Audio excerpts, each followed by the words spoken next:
ಚಂದ್ರಘಂಟಾ ದೇವಿಯ ಕತೆ. ನವರಾತ್ರಿಯ 3ನೇ ದಿನ ಪೂಜಿಸಲ್ಪಡುವ ದೇವಿ ಚಂದ್ರಘಂಟಾ ದೇವಿ.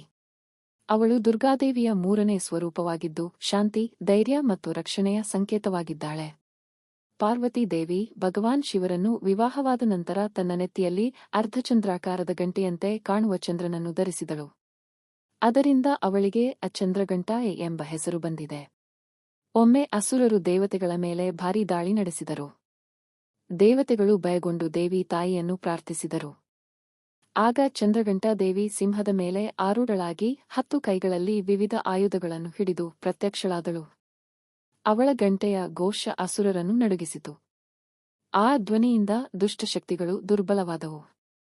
ದೇವಿ ತನ್ನ ತ್ರಿಶೂಲ, ಖಡ್ಗ, ಗದೆಯಿಂದ ಅಸುರರನ್ನು ಸಂಹರಿಸಿ ದೇವತೆಗಳನ್ನು ರಕ್ಷಿಸಿದಳು. ಅವಳು ಯುದ್ಧದಲ್ಲಿ ಉಗ್ರರೂಪಿಣಿಯಾಗಿದ್ದರೂ ಭಕ್ತರ ಮೇಲೆ ಅಪಾರ ಕರುಣೆ ಹೊಂದಿದ್ದಾಳೆ. ಅವಳನ್ನು ಭಕ್ತಿಯಿಂದ ಪೂಜಿಸಿದರೆ ಭಯಗಳು ದೂರವಾಗಿ ಮನಃಶಾಂತಿ ಮತ್ತು ಧೈರ್ಯ ದೊರೆಯುತ್ತದೆ ಎಂದು ನಂಬಲಾಗಿದೆ. ಚಂದ್ರಘಂಟಾ ದೇವಿಯ ಕೃಪೆಯಿಂದ ಜೀವನದಲ್ಲಿ ಶಕ್ತಿ, ಧೈರ್ಯ ಮತ್ತು ವಿಜಯ ಸಿಗುತ್ತದೆ. ಆದ್ದರಿಂದ ನವರಾತ್ರಿಯ 3ನೇ ದಿನ ಭಕ್ತರು ಅವಳನ್ನು ವಿಶೇಷವಾಗಿ ಆರಾಧಿಸುತ್ತಾರೆ.